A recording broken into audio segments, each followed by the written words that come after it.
Hello everyone, welcome to Steno Aspirants. Get ready for the legal dictation containing 720 words. 3, 2, 1, start.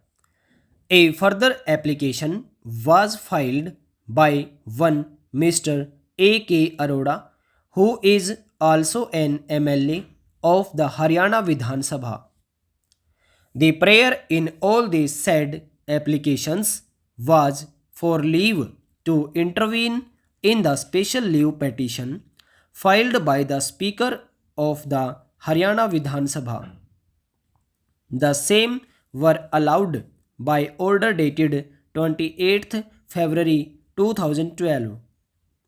Pursuant to the said order, learned senior counsel appeared for the leader of the opposition and the other interveners and urged that the orders passed by the Speaker on 9th and 10th November 2009 were void ab initio and in excess of jurisdiction.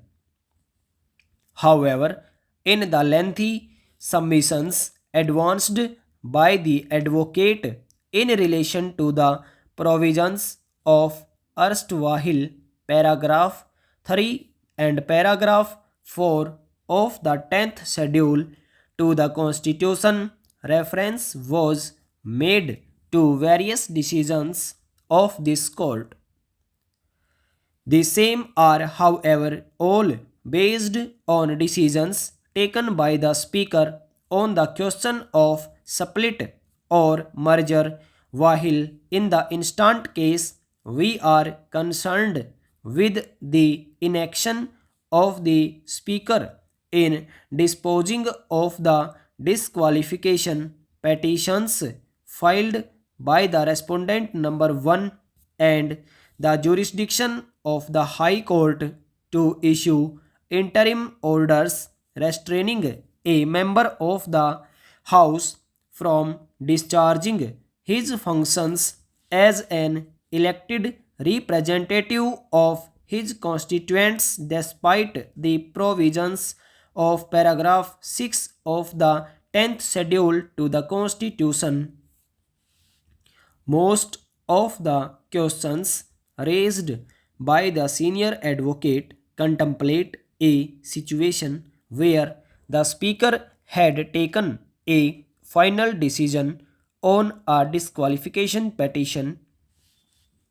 However, in the instant case, we are really required to consider whether the High Court was competent to pass interim orders under its powers of judicial review under Articles 226 and 227 of the Constitution when the disqualification proceedings were pending before the Speaker. In fact, even in another case which has been referred to in extensively earlier by the scope of judicial review has been confined to violation of constitutional mandates, fraudulent non-compliance with rules of natural justice and perversity, but it was also very clearly indicated that having regard to the constitutional scheme in the 10th schedule, normally judicial review could not cover any stage prior to the making of the decision by the Speaker or the Chairman of the House, nor any other action was contemplated or permissible. From the submissions made on behalf of the respective parties, certain important issues emerge here. One of the said issues raised by the senior advocate concerns the competence of the High Court to assume jurisdiction under Order 41, Rule 33 CPC when disqualification petitions were pending before the Speaker and were yet to be disposed of. Another important issue which arises that the submissions made on behalf of the respective parties is whether the question of disqualification on account of merger which had been accepted by the speaker could have been entertained by the speaker under paragraph 4 of the 10th schedule when such powers were vested exclusively in the Speaker under paragraph 6 thereof, relying on the earlier decisions of this court, the learned single judge came to the conclusion that while passing an order under paragraph 4 of the 10th schedule to the Constitution, the Speaker does not act as semi judicial authority and that such order would necessarily be subject to adjudication under paragraph 6. Accordingly, the main challenge to the impugned decision of the division bench of the Punjab and Haryana High Court is with regard to the competence of the Speaker of the Assembly to decide the question of disqualification of the members of the Haryana Janhit Congress Party on their joining the Indian National Congress Party on the basis of the letters written by the five members of the former legislature party. Incidentally, the learned single judge held that the issue would have to be decided by the Speaker himself while considering the disqualification petitions under paragraph 6 of the 10th schedule to the Constitution.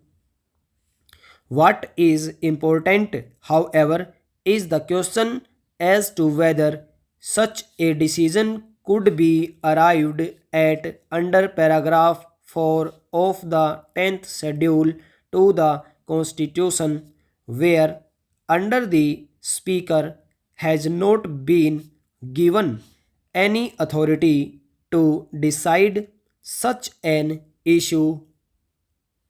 Paragraph 4 merely indicates the circumstances in which a member of a house shall not be disqualified under subparagraph bracket 1 of paragraph 2. Stop. Yes, get ready for the general matter. 3, 2, 1, start. I crave the indulgence of the House for making this statement on the opening day of the Parliament, as I wish to take honourable members into confidence at the earliest opportunity about the extremely difficult foreign exchange position in which we find ourselves at present. Our foreign exchange reserves have declined more or less steadily during the current fiscal year. Some decline during the months of April September, when export receipts are usually low, is a normal feature of our balance of payments. The decline in reserves during April September 1984, however, was almost twice as large as in the same period of 1983. The decline in reserves has continued during the past 4 or 5 months, when we should normally be gaining reserves in order to meet the requirements of the coming lean season for exports. On February 12, 1985, the foreign assets of the Reserve Bank stood at about rupees 700 crores.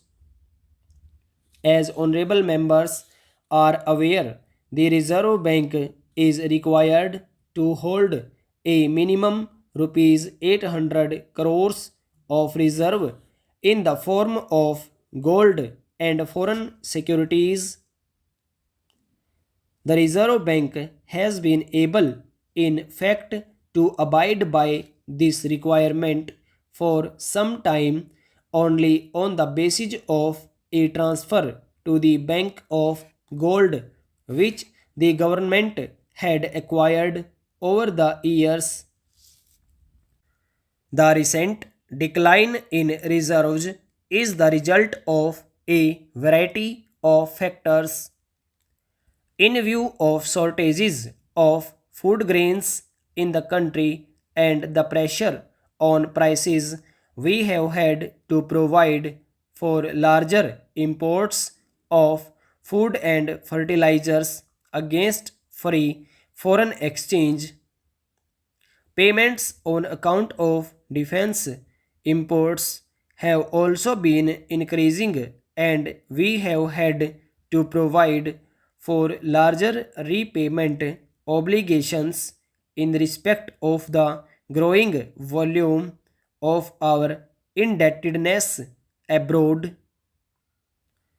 While exports having been rising, the increase this year had not been as large as in 1983-84, and it has not been reflected fully in the receipt of foreign exchange. A part of the increase in exports has been to countries with whom settlements in trade and payments are made in rupees. There is reason to believe that export earnings have been lower because of higher interest rates elsewhere. A part of the decline in reserves may therefore be short term in character and may be expected to reverse itself. First and foremost, we have to reduce inflationary pressures in the economy. The strictest fiscal and monetary discipline has to be observed in the interest both of stability of prices and of improvement in the payments position. The budget of the central government for the year 1985-86 will be announced in 10 days from now, and I do not wish to say anything about this at this stage, but it is clear that the financial operations of the central and state governments, as well as those of public and private sector enterprises, will necessarily have to be guided by the overriding consideration of avoiding inflation. I have taken this up with the state governments, and I have no doubt that in the present grave situation, I can count on their wholehearted cooperation. On the monetary side, several measures have been taken during the past year to bring about an orderly increase in interest rates and to slow down the pace of monetary expansion. The Reserve Bank has just announced further measures to this end. The bank rate has been increased from 5% to 6%. Coupled with this, the terms governing the rates at which scheduled banks are eligible to borrow from the Reserve Bank have been made stiffer. Banks will be able to borrow at the bank rate only when their net liquidity ratio comes to 30% or more, as against 28% at present. The borrowings rate of the individual scheduled bank will increase by half percent for every 1% decline in its liquidity ratio below 30%. The Reserve Bank has also taken steps to make appropriate changes in other interest rates in the economy. Thus, banks have been asked to raise the interest rates on their term deposits as well as savings bank deposits. Stop over.